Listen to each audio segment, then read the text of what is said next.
నిన్ను ప్రేమించే వారిని అందరినీ గద్దించి శిక్షించున్నాను కనుక నువ్వు ఆసక్తి కలిగి మారు మనసు పొందుమో.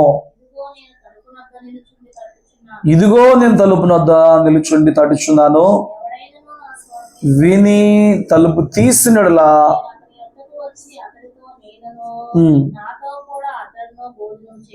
ఆమేన్. గడిచిన 2 ఆరాధనల్లో మనము ఈ లవదోక్య సంఘపు దూతకు ప్రభువు సెలవిచ్చిన మాటలు కొన్ని ధ్యానించాం. అందులో ప్రాముఖ్యమైన సంగతి ఏంటంటే, ఆ సంఘపు దూతగా పనిచేస్తున్న వ్యక్తి లోకమందు ధనము సంపాదించుకున్నాను, కొదువలేదు, వృద్ధి చేసుకున్నాను, నా స్థితి ఎదిగింది, మారింది అని ఆర్థికంగా ఉన్న దీవెననే తప్ప తన ఆత్మీయ జీవితంలో తను ఎలా ఉన్నాడో పట్టించుకోవడం మానేశాడు. ఏమండి, కొందరు చింతలతో కావచ్చు, కొందరు దీవెనలు బట్టి కావచ్చు, కొందరు కన్యలను బట్టి కావచ్చు, కొందరికి మితిమీరిన సంతోషాలను బట్టి కావచ్చు, ఏ కారణమైనా ఏం పట్టించుకోవట్లా, ఆత్మీయ జీవితంలో ఎలాగున్నామనేది పట్టించుకోవట్లేదు. కారణం ఏదైనా అవ్వచ్చు. మోషే వెళ్ళి, ఒరే బాబు మళ్ళీ నాతో దేవుడు మాట్లాడాడు, ఈ మాట నమ్మంటారు అంటే మరి మనోదుఖం ఈ మాటలు పట్టించుకోకుండా చేసింది. చదివారా లేఖనాలు? ఉన్నప్పుడు అయ్యగారు చెప్పినట్టున్నారు కదా. వాళ్ళల్లో ఉన్న మనోదుఖం దేవుడే మాట్లాడాడ్రా అని చెప్పిన ఆ మనోదుఖం, ఆ మాట పట్టించుకోకుండా ఎలవయ్యా అన్నారు. చాలా మందిలో ఏమండి, ఇంట్లో, ఒంట్లో, ఇంకా ఆర్థికంగా ఏదైనా కావచ్చు, ఉన్న ఆ బాధలు, సమస్యలు, కన్నీళ్ళు, ఆ అంతరంగంలో ఉన్న దుఃఖం దేవుని మాట నీ ఆత్మను ఎలా తీర్చిదిద్దాలనుకుంటుందో, నిన్న ఆత్మీయ జీవితం ఎలా చూడాలి, ఎలా తయారు చేయాలనుకుంటుందో దేవుని మాట, దాన్ని పట్టించుకోవట్లేదు, దాన్ని లెక్క చేయట్లేదు.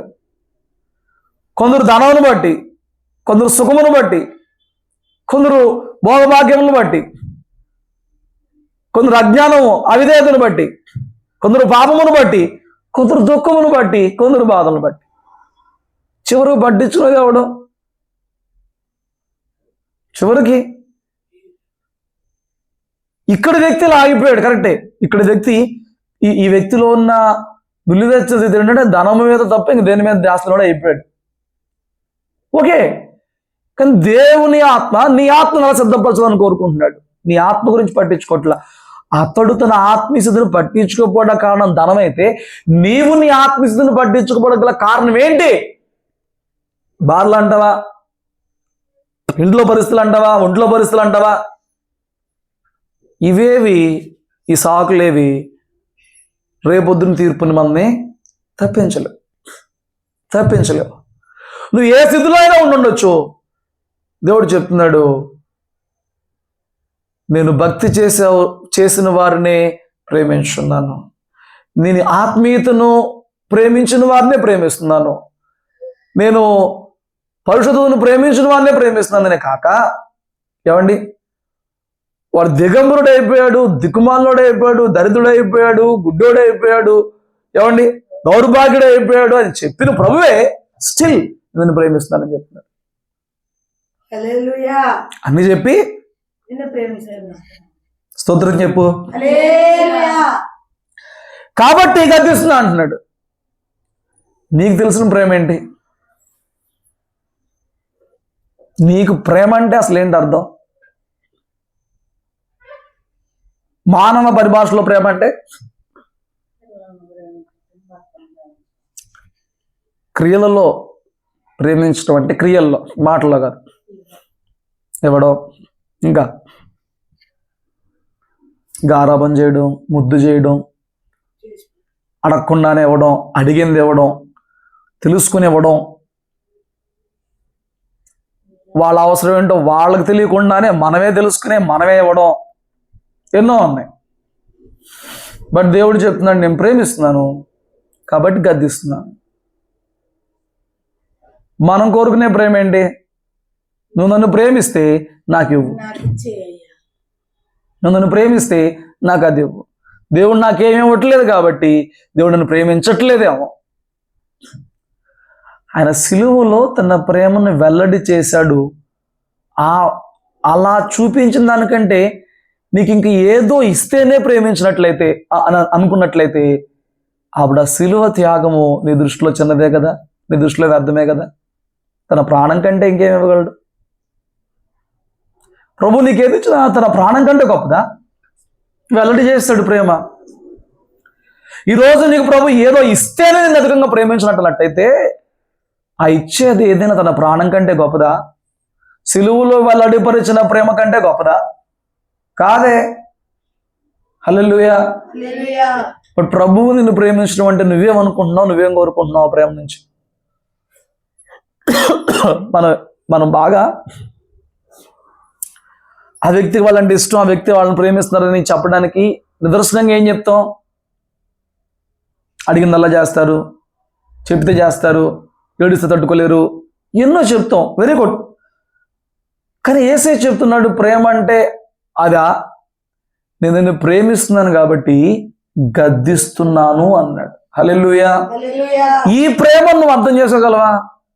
ఈ ప్రేమను నువ్వు తీసుకోగలవా? గద్దింపు నీ దగ్గరకు వచ్చినప్పుడు దానిలో ఉన్న దేవుని ప్రేమను నువ్వు పట్టుకోగలవా? ఏమండి, మనకు తెలిసిన జ్ఞానం ఏంటి? గద్దిస్తున్నామంటే ఎప్పుడు చూడు అంటారు, ఇసుకుంటారు, అరుతారు, తప్పుపడతారు, ఎత్తు చూపిస్తారు. అది అసహ్యమా, ద్వేషమా, పగ? యేసయ్య ఎందుకు పాయింట్అవుట్ చేస్తున్నాడు? ఇంకే విచారమైన పాపం ఏమైనా ఈయనలో ఉందా? దోపిడీ ఏమైనా చేశాడా? దొంగతనం ఏమైనా చేశాడా? అతను మనసులో నాకేంటి, ధనం బాగా సంపాదించుకున్నాను, దాన్ని వృద్ధి చేసుకున్నాను, నాకేంటి, నాకంతా బాగుంది. ఇంకేమైనా పాపం ఉందా? అక్కడ 10 ఆజ్ఞల్లో ఉన్న ఒక పాపం చెప్పు. ఏమన్నా ఉందా? 10 ఆజ్ఞల్లో ఉన్న పాపం ఒకటి ఉందా? ధర్మశాస్త్రపు కట్టలకు సంబంధించిన ఒక పాపం చెప్పు, ఏమన్నా ఉందా? మరి దానికి ఆయన అవసాన కోటింగ్ ఇచ్చాడుగా. ఏం లేదు అక్కడ. అతను ఏమన్నా నువ్వు వ్యభిచారం చేశాడా, దొంగతనం చేశాడా, నరహత్య చేశాడా, దోచుకొచ్చాడా, ఏమన్నా దురాస్తో బతికాడా, ఏం చేశాడు? ఏం పాపం చేశాడు? ఏం తప్పు ఉంది ఆయనలో? స్టిల్ ప్రభు నువ్వు దౌర్భాగ్యుడు, దిక్కుమాడు, పనిమాలాడు అన్నాడు.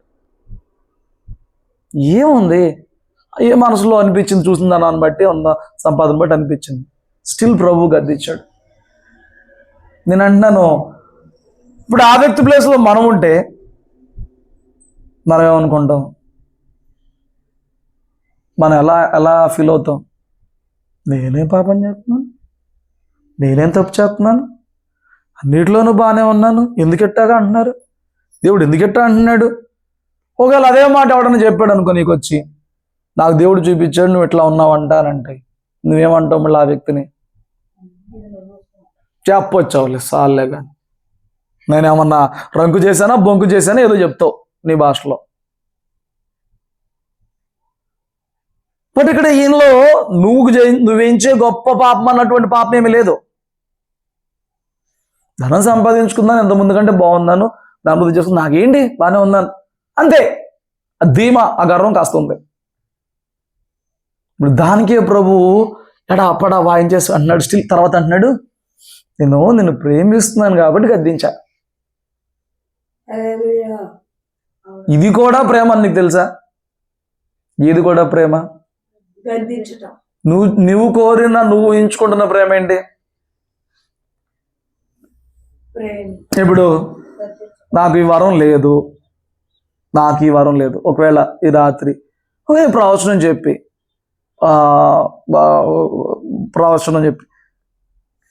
నా కుమార్తె మణి అని అన్నాను అనుకో,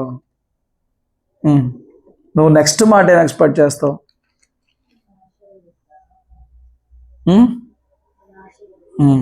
అప్పుడు అలా కాకుండా నేను గద్దించాను అనుకో, నీ అంతరంగంలో ఆనందమా, నీ అంతరంగంలో విచారమా, బాధ, లేకపోతే ప్రభు నన్ను ప్రేమిస్తున్నాడు కదా, ప్రభు నాతో మాట్లాడాడు కదా, చాలు, నా ప్రభు నాకేది చెప్పాడో సరి చేసుకుందాం, అదే నేను అది మీకు అర్థమయ్యేలా చెప్పాలంటే, మనం ఎన్నోసార్లు సంఘంలో ప్రవచనాలు విన్నాం కదా. ఓకే, నీ పేరు కూడా విన్నావు కదా, సంఘం పేరు కూడా విన్నావు కదా. నిన్ను దీవిస్తాను అనే మాట నీకు ఎక్కువ గుర్తుందా, నువ్వు తప్పు చేస్తావు అనే మాట ఎక్కువ గుర్తుందా?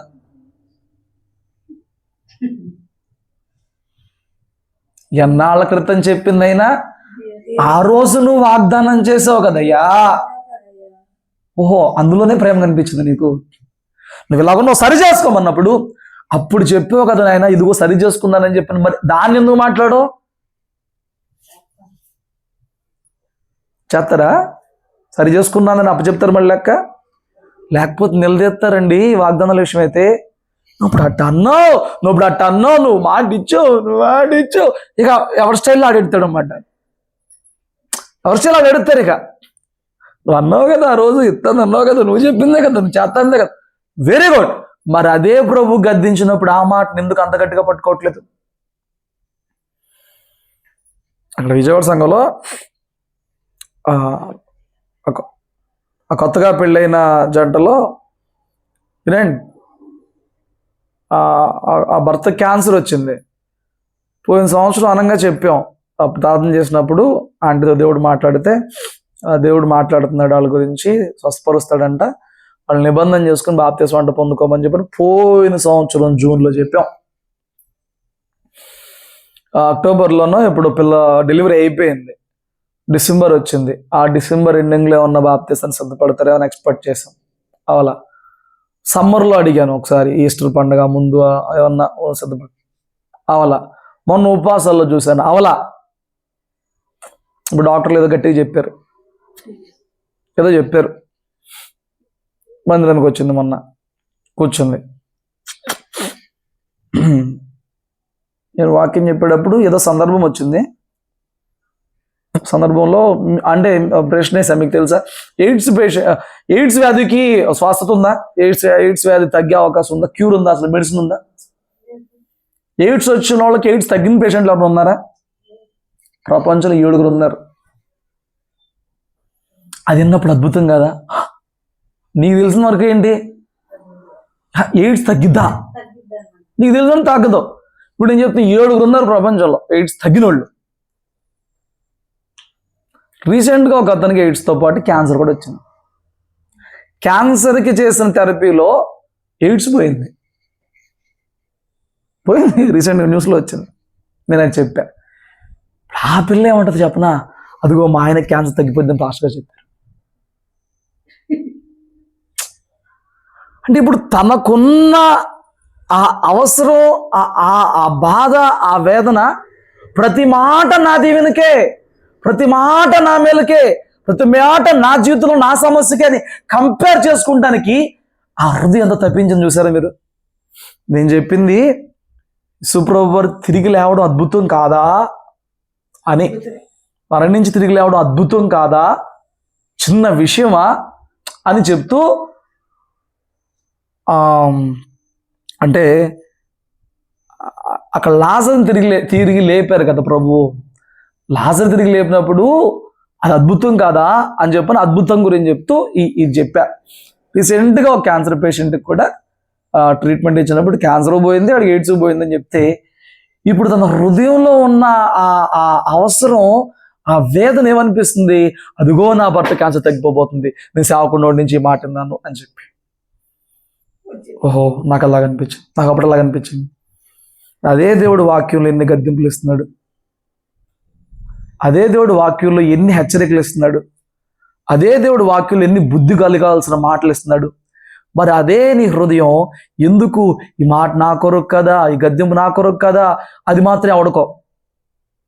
గద్దింపులు వచ్చినప్పుడు మాత్రం పక్కన వాళ్ళకి, బుద్ధి చెప్పిన మాటలు పక్కన వాళ్ళకి, హెచ్చరిక చేసిన మాటలు పక్కన వాళ్ళకి, దీవెనగా పలికిన వాక్కు మాత్రం నాకు. ఏమండి, హృదయం మోసం అంటే అదే. ఏం చెప్పింది వాక్యం?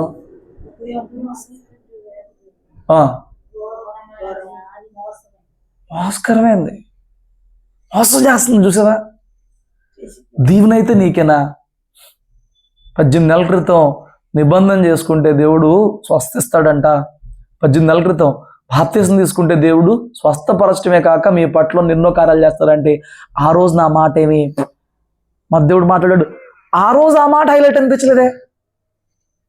మీకు అర్థమైందా? అసలు ఆ రోజుకి ఈ రోజుకి ఆ మాట హైలైట్ అనిపించలే. ఏదో ఒక మాట సాక్ష్యం చెప్పినప్పుడు అది నాకే అని చెప్పిన హృదయం మోసం. సూటిగా దేవుడు నీతో ఈ మాట చెప్పాడని చెప్పిన మాట ఏమో తీసేస్తావా? లెక్కలేదా? పట్టుకోవా? ఎవరో జరిగిందని చెప్పిందేమో నాకంటావా? మోసం కాదు, హృదయం నిన్ను మోసం చేయట్లేదు. హల్లెలూయా, స్తోత్రం చెప్పు. నేను అంటున్నాను, దేవుని వాక్యం ద్వారా కానీ, దర్శనం ద్వారా కానీ, తోటి వారి ద్వారా కానీ, సేవకుల ద్వారా కానీ, ఎలాగైనా కానీ నీ జీవితం, వ్యక్తిత్వం, క్రియలు, ఆత్మీయత, భక్తి గద్దింపు వస్తుందంటే అది ప్రేమ, దేవుని ప్రేమ. కానీ మనకు అందులో దేవుని ప్రేమను గమనించడం, గుర్తించడం ఇష్టం లేదు. మనకు ప్రేమ అంటే నీ బతుకు మారబోతుంది, నువ్వు ఆస్వాదించబడబోతున్నావు, నొప్పులు తీరబోతున్నాయి, నీ రోగాలు పోబోతున్నాయి, ఏమండి నువ్వు చేసిన ప్రార్థనలకు జవాబులు రాబోతుంది, మహిమలోకి రాకపోతున్నావు, తలగా మారబోతున్నావు, ఏడ్చిన చోట నవ్వబోతున్నావు, పడిన చోట లేవబోతున్నావు, ఏమండి ఇవి నీకు దేవుని ప్రేమతో కూడిన ఆశీర్వచన మాటలు. అది ప్రేమ అనుకుంటున్నావా? అక్కడికి రావాలంటే ముందు నీలో దేవునికి అవిధేయతగా ఉన్న క్రియలు సరిచేయబడాలి. అవన్నీ ఓకే, అవన్నీ జరుగుతాయి. అక్కడికి రావాలంటే మొదట మనలో ఉన్న అవిధేయత పోవాలి, పాపం పోవాలి, బలహీనతలు పోవాలి. ఏ భేదము లేదు చేసి అనుగ్రహించే మహిమను కోల్పోతున్నారు. నువ్వు ఎక్కడ కోల్పోతున్నావో తెలియకుండా ఎలా మహిమలోకి వద్దాం అనుకుంటున్నావు? వెరీ గుడ్, రైట్, నువ్వు నిన్న మాట వాస్తవమే. నువ్వు ఎక్కడ పడ్డావు అక్కడ నిలబడతాడు, కరెక్టే. బట్ నీలో ఆల్రెడీ పాపం ఉంటే ఆ పాపం సరి చేసుకోకపోతే వాక్యం చెప్తుంది మహిమను కోల్పోతున్నావు. నువ్వు నిలబడాల్సిన స్థాయిలో నిలబడకుండా నీ పాపం ఆ మహిమను దోచుకుంటుంది. ఆ పాపమును గద్దిస్తుంటే నువ్వు దాన్ని మాత్రం లెక్క చేయవే. ఆ అవిధేయతను గద్దిస్తుంటే దాన్ని మాత్రం లెక్క చేయవే. నీ భక్తిహీనతను గద్దిస్తుంటే, నీ క్రియలను గద్దిస్తుంటే దానిలో మాత్రం ప్రేమను వెతకవే. అది ప్రేమ కాదు. అది అది అది సేవకుడి కోపమా? అది సేవకుడి రోషమా? సేవకుడి ద్వేషమా? అది మనిషిదా? ఆశీర్వాదం పలికితే మాత్రం దేవుడిదా? మోసం అండి మనుషుల హృదయాలు. వాక్యం అంతా దీవెనలు కొమ్మరిస్తే మాత్రం దేవుడు మాట్లాడా? గద్దింపులతో, హెచ్చరికలతో మాట్లాడితే సేవకుడు రోషం వచ్చిందా? కలిపి మాట్లాడా? కావాలని మాట్లాడా? కచ్చి తీర్చుకున్నాడా? ఏంటండి? స్తోత్రం చెప్పు. హల్లెలూయా. చూడు, ఒక మాట చెప్తా.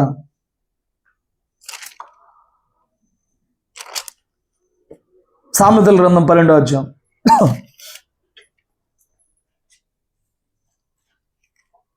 12వ అధ్యాయం మొదటి మాట, శిక్షను ప్రేమించువాడు జ్ఞానమును ప్రేమిస్తాడు, గద్దింపును అసహించుకుని వారు ఏంటంట? పశువు లాంటివాడంట. ఎవడు? గద్దించినప్పుడు ఎప్పుడు చూడు, గద్దించితే తల్లి అవ్వచ్చు, తండ్రి అవ్వచ్చు, నీ పెద్దవారు అవ్వచ్చు, నీ తోటివారు అవ్వచ్చు. ఏమండి ఇప్పుడు ఇలా గడ్డికెళ్ళే వాళ్ళు ఉంటారు. ఒక అతను దిగి సిగరెట్ దాక్కుంటూ వెళ్తాడు. ఆపిదేమన్నా గద్దెత్తానా? ఎట్రా సిగరెట్ తాగుతున్నావు అంటానా? అలా మనకెందుకు? దేవా మార్చని ప్రార్థన చేస్తాం, ఊరుకుంటూ ఉంటాడు, పోతుంది, మనకెందుకు? అదే సంఘంలో ఒక బిడ్డ అలర చేస్తుంటే మనకెందుకు అనగలమా? సంఘంలో ఒకళ్ళు దేవుని చదువు నిర్లక్ష్యం చేస్తుంటే ఉండగలమా? ఓకే, గద్దించాం. ఆ గద్దింపును ఆ వ్యక్తి తీసుకోకపోతే, ఆ వ్యక్తి ఇష్టపడకపోతే అంటే అని అంట, అది పశుప్రాయత్వం అంట. పశుప్రాయం. ఏ ప్రాయం? యవ్వన ప్రాయం, వృద్ధాప్యం, ఏమండి ఇలా కాదు. పశువు యొక్క ఆ ప్రాయం అల్ల ఉండిపోయింది.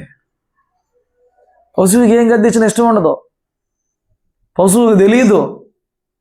నేను అన్నమాట కాదు, ప్రభువే రాపిచ్చిన మాట. గద్దింపును అసహించుకున్నాడు. నేనన్నాను, నువ్వు గద్దింపుని ప్రేమించే వ్యక్తివా, అసహించుకునే వ్యక్తివా? మాట్లాడాలి. చూడండి 15వ అధ్యాయము 10వ వచనం. ఓకే, అసహించుకునేవాడు పశుప్రాయుడు అన్నాడు. తర్వాత మాట, గద్దింపుని ద్వేషిస్తే, గద్దింపునంట ద్వేషిస్తే మరణమే. ఏమొచ్చిందంటండి? మరణం. నిన్ను మరణం నుంచి తప్పించేది ఏంటి? గద్దింపు. హల్లెలూయా.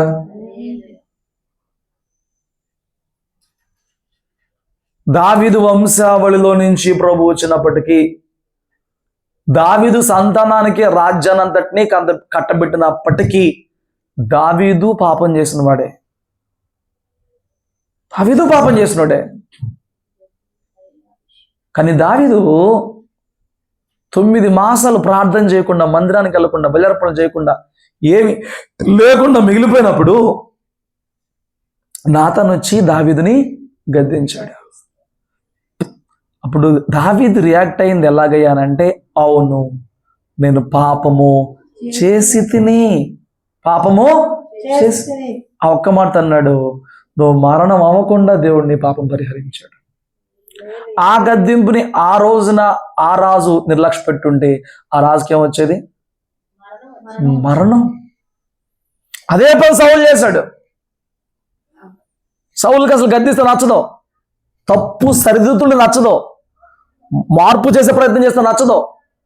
ఏమండి? అయినా సరే నన్ను కనపరచు అంటాడు, తప్పు చేసిన కనపరచు అంటాడు, తప్పు చేసిన భయపరచు అంటాడు. దావీదు మాత్రం గద్దించినప్పుడు గద్దింపుకు లోబడ్డాడు. వాక్యం చెప్తుంది, పశుప్రాయుడు అసహించుకుంటాడు, ఏమండి ద్వేషించేవాడు మరణం కొని తెచ్చుకుంటాడు. కానీ గద్దింపుకు లోబడితే ఎలా ఉంటుందంటే 29:15.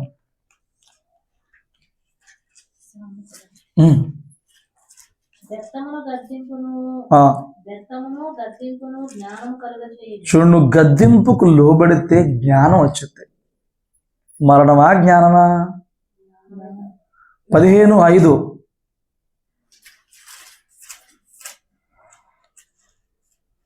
మూఢుడు తన తండ్రి చే శిక్షను తిరస్కరించును, గద్దింపునకు లోబడువాడు బుద్ధిమంతుడగును. మరణమా బుద్ధా?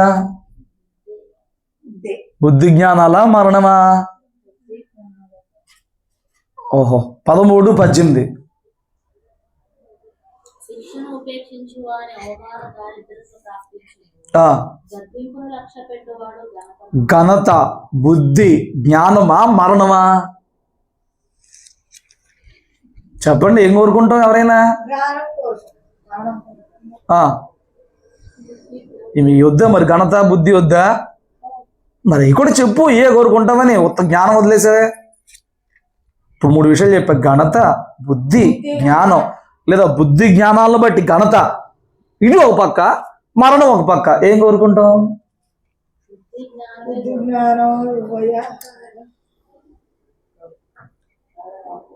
ఓకే, అలా కోరుకుంటున్నావంటే నువ్వు గద్దింపుని ప్రేమించాలి. ఏం చేయాలి? గద్దించినప్పుడు ప్రేమించాలి. గద్దింపును ప్రేమించాలి.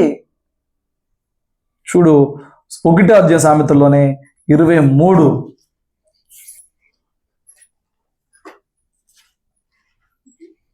నా గద్దింపు విని తిరుగుడి.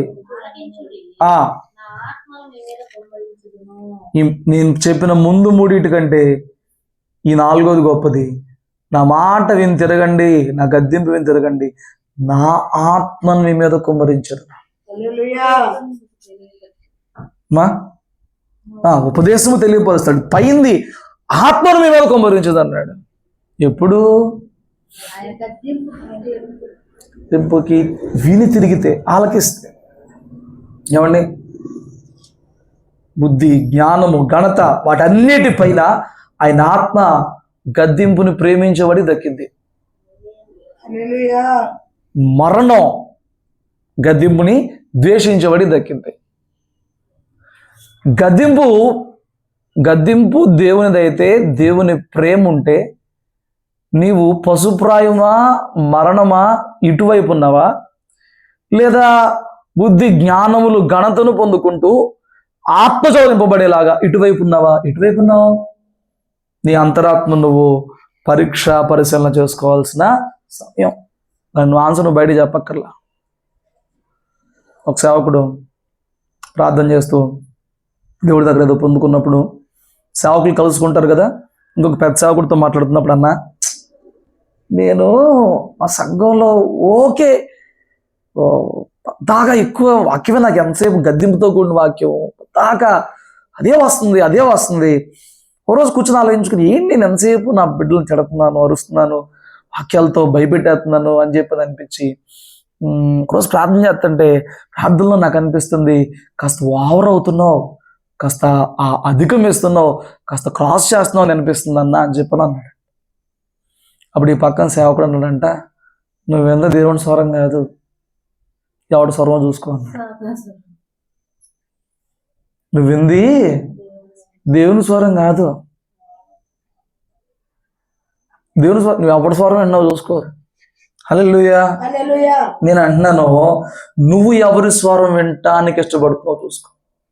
ఏం చేసినా పర్లేదా, ఎలా ఉన్నా పర్లేదా, ఎలాంటి భక్తి చేసినా పర్లేదా, ఎలాంటి క్రమంలో ఉన్నా పర్లేదా, ఎలాంటి ప్రార్థన జీవితం ఉన్నా పర్లేదా, నీ ఇంట్లో ఎలా ఉన్నా పర్లేదా, నీ వాక్యం పట్ల ఎలాగున్నా పర్లేదా, ఇతరుల పట్ల ఎలాగున్నా పర్లేదా, కుటుంబంలో ఒకరి పట్ల ఒకరు ఎలాగున్నా పర్లేదు, నువ్వు ఎలాగున్నా పర్లేదు, మందిరాన్ని మాత్రం రాసాలు ఆస్వాదించబడతావు. ఇది కావాలా? దేవుడు మన జీవితంలోని ప్రతి అణువును అంశాన్ని పర్ఫెక్షన్ కోరుతున్న దేవుడుగా ఉన్నాడు. ప్రతి చోట కోరుతున్నాడు. నువ్వు మందిరంలో ఉంటే సరిపోదు. స్కూల్లో టీచర్లకి ఏం కావాలి, పిల్లలు అక్కడ ఉన్నప్పుడు వాళ్ళకి బాగుంటే చాలు. దేవుడు అలాంటి వాడు కాదు. వినాలి, దేవుడు అలాంటి వాడు కాదు.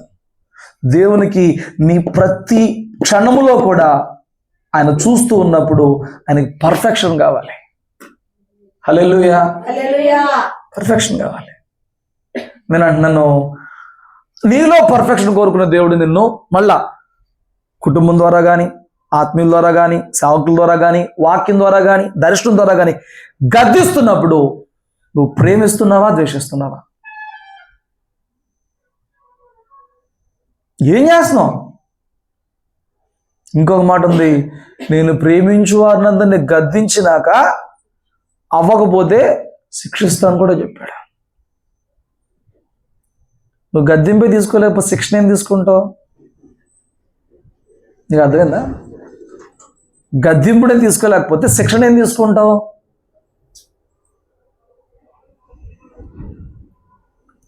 రక్షణ పొందుకున్న మనకి తీర్పు ఉందా?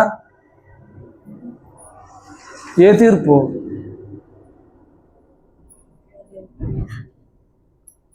ఏ తీర్పు? రెండో తీర్పు మనకుందా? ఏమండి? మొదటి పునరుద్ధానములో ఉన్న వారికి మేలు కొరకైన తీర్పే, ప్రతిఫలాల కొరకైన తీర్పే తప్ప మొదటి పునరుద్ధానంలో ఉన్న వారికి శిక్ష నిమిత్తమైన తీర్పు అక్కడ ఉండదు. ఎక్కడ ఉండదో? పరలోకంలో ఉండదు మనకి. ఎందుకయ్యా అంటే, తన బిడ్డలు పరలోకం చేరేలోపు భూలోకంలో ప్రభు తమ క్రియలని ఇక్కడే ఎలాగా సరిచేసేస్తాడు. ఆ శిక్ష అంతటిని కూడా నిన్ను గుణపరుష్ట కొరకు ఇక్కడే ఏమండి నీకు అమలు చేస్తాడు. చూడండి, హెబ్రీయులకు రాసిన పత్రికలో ఈ మాటలు ఉంటాయి. 12:7, 12:5.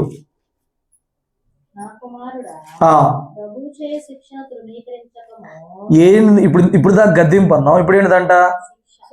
ప్రభు శిక్షిస్తాడు నిన్ను, నన్ను, మనల్ని. శిక్ష తోసేమాక, తీసేమాక. విసుగు, కొందరికి విసుగు. అదే ఎప్పుడు చూడ విసుకకము. ప్రభు తను ప్రేమించిన వారిని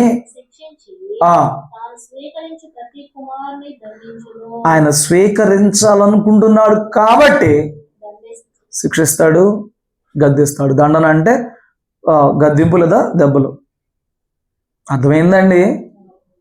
ప్రభువు నిన్ను స్వీకరించాలనుకుంటాడు. వద్దనుకుంటే నీ జోలు తీడిగా. వద్దంటే నువ్వు ఇష్టం ఎంజాయ్. నీకేమీ భయం ఉండదు, బాధ ఉండదు, దిగులు ఉండదు, చింత ఉండదు, ఒక మాట ఉండదు, ఒక కలవరం ఉండదు, ఏముండదు, దేవుని స్వరం ఉండదు, హ్యాపీ లైఫ్. బట్ ప్రభువు నిన్ను కోరుకుంటున్నాడు కాబట్టి, నిన్ను స్వీకరించాలనుకున్నాడు కాబట్టి ఏముంటుందంట?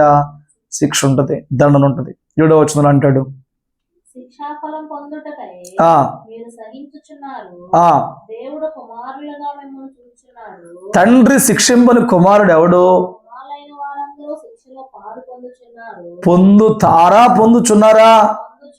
మీరు పొందని ఎడలా దుర్బీజులే గాని కుమారులు కాదు. పొందని ఎడల దుర్బీజులే, చెడ్డ బీజము కలిగిన వారే దేవుని కుమారులు కాదు. మనం దేవుని కుమారులముగా ఎప్పుడంటే శిక్షా ఫలం పొందుకున్నప్పుడే. హల్లెలూయా. మాటలు వింటానికి కఠినంగా కష్టంగా ఉన్నప్పటికీ ఇది సత్యం. ఎందుకంట శరీర సంబంధమైన తండ్రులే మనకు శిక్షకులై ఉన్నారు కదా, వారి యందు భయభక్తులు కలిగి ఉన్నాం కదా. అట్లయితే ఆత్మకు తండ్రి అయిన వానికి మరి ఎక్కువ లోబడి బ్రతకవలను కదా, అవునా కదా? మన తల్లిదండ్రులు కొంతమంది మనం శిక్షించారు. అయితే మనము తన పరిశుద్ధతలో పాలు పొందవలనని మన మేలు కొరకే ఆయన శిక్షించున్నాడు. ప్రస్తుతం ముందు సమస్త శిక్ష దుఃఖకరంగానే కనబడను కానీ సంతోషకరంగా కనబడదు. అయినను దాని అంత అభ్యాసం కలిగిన వారికి అది నీతి అనే సమాధానకరమైన ఫలం ఇచ్చు. అర్థం చేసుకోవాలి. నీ తల్లిదండ్రులు నిన్ను కొట్టారు కదా, నిన్ను భయభక్తుల్లో పెట్టారు కదా, నిన్ను త్రోవలో తెస్తానికి. శారీరకంగా తల్లిదండ్రులు నిన్ను కొట్టినప్పుడు తన పరిశుద్ధతలో నీకు పాలు రావాలని చెప్పని నీ మేలు కొరకే ప్రభు నిన్ను శిక్షిస్తున్నాడంట. నీ మేలు కోసమే శిక్ష. ఎందుకంట? కానీ దెబ్బలు తగిలినప్పుడు నొప్పిగా అనిపించిద్దిలే కానీ, గాయంగా అనిపించిద్దిలే కానీ, ప్రతి శిక్ష కూడా ఏం తెచ్చిద్దనంట? నీతి అనే సమాధానమైన ఫలం తెచ్చిద్దంట. హల్లెలూయా. ఎవరన్నా దెబ్బలకు ఇష్టపడతారండి? బట్ ఏమండి, ఆ గాయము చేస్తున్న దెబ్బలే అంతరంగంలోకి చొచ్చుకుని పోయి మూఢత్వాన్ని తీసివేస్తాయి, పాతాళానికి పోకుండా ఆత్మను కాపాడతాయి. హల్లెలూయా. కాబట్టి రాత్రి దేవుని వాక్యం సెలవిస్తుంది, నేను ప్రేమించేవారిని అందరినీ గద్దించి శిక్షిస్తున్నాను కనుక నువ్వు ఆసక్తి కలిగి మార్మనసు పొందు. ఇప్పుడు మనం దేని విషయంలో ఆసక్తి కలిగి ఉండాలి? దేని విషయంలో ఆసక్తి కలిగి? కనుక నువ్వు ఆసక్తి కలిగి మార్మనసు పొందడానికి ఆసక్తి కలిగి ఉండాలి. దేవుడు నన్ను గద్దిస్తున్నాడు అంటే నాలో ఏముంది? దేవుడు నన్ను గద్దిస్తున్నాడు అంటే, దేవుడు నన్ను శిక్షిస్తున్నాడంటే నేను అగ్రహించి ఒప్పుకోవాల్సింది ఏముంది? అమ్మో దేవుని గద్దింపు, దేవుని శిక్ష నా మీదకి వచ్చిందని చెప్పని ఆసక్తిగా మారాలంట. మన ఆసక్తితో ఏం చేయాలి? మార్మనసు. ఏ విషయాల్లో మార్పు లేదని దేవుడు గద్దిస్తున్నాడో ఆ విషయాల్లో మనము మార్పు చెందాలి. ఆమేన్. హల్లెలూయా. ఏమండి, ఇప్పుడు ఆ దైవజనుడు అనుకుంటున్నాడు, నా సంఘాన్ని గద్దించకుండా ఉంటే బాగుండేమో. అలా అనుకుంటానికి గల కొన్ని కారణాలు మీరు ఏమైనా చెప్పండి. అలా అనుకుంటానికి గల కారణం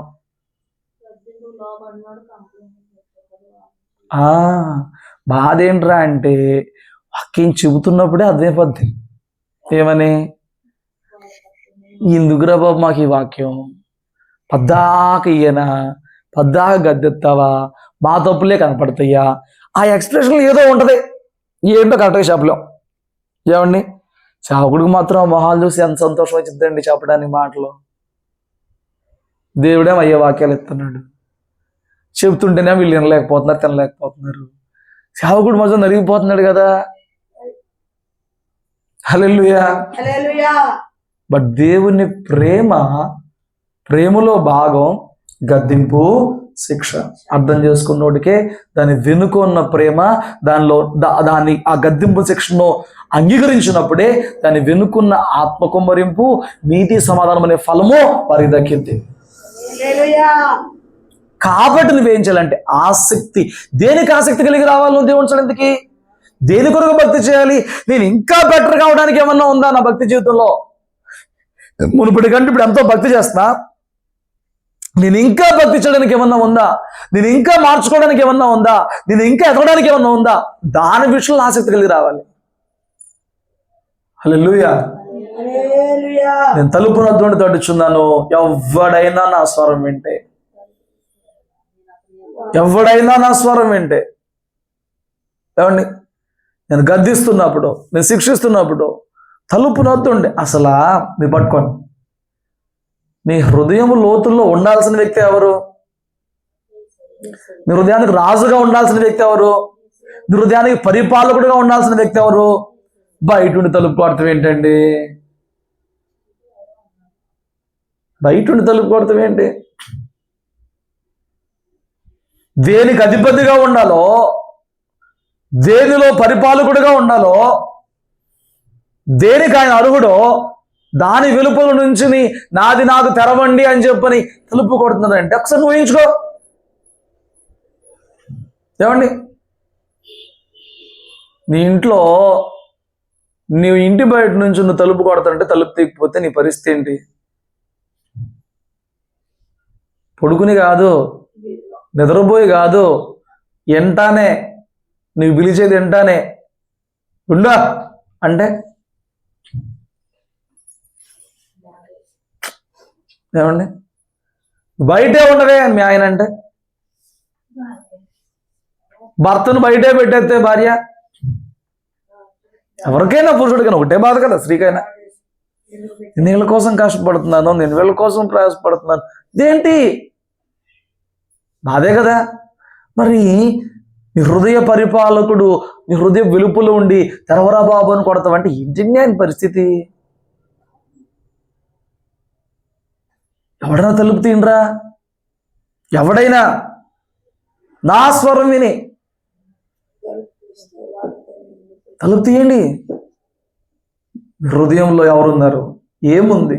దేనికి చోటు దక్కింది? హృదయంలో ఉన్న చోటు వెలుపుల నుంచి తలుపు తడతామేంటి? దేనికి అధిపతో దేనికి పరిపాలకుడో ఆయన నా స్థానం నాకేమని చెప్పని కోరుకుంటామేంటి? బయట నుంచి కేకలు పెడతామేంటి? ఇప్పుడన్నా ఆలోచన చేశారా? ఈ వాక్యాలు బుడు చదువుకుంటూ వెళ్ళిపోవడం తప్ప వినాలి మణిమా. ఇప్పుడన్నా ఆలోచన చేశారా? ఆయన బయట ఉండి నా స్థలం నాకివ్వండి ఆయన. ఆయన స్థలం ఎక్కడ? 4 గోడల మధ్యలో కాదు, హృదయంలో. ఈ దేహమే ఆయన ఆలయమై ఉన్నది, నీ అంతరంగమే ఆయన కోరుకున్న పరిశుద్ధ స్థలమై ఉన్నది. ఆయన నివసించడానికి తన రక్తముతో శుద్ధి చేసుకున్న స్థలము నీ హృదయమై ఉన్నది.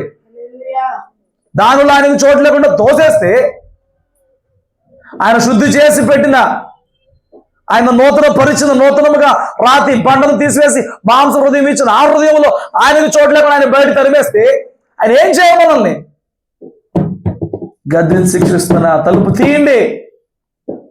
లోపలికి వచ్చామనుకో అలా అంట్లా. ఇదిగో ఇక్కడ ప్రేమ చూపిస్తున్నాడు, తలుపు తీసావా, నాతో నేను కలిసి భోజనం చేద్దాం.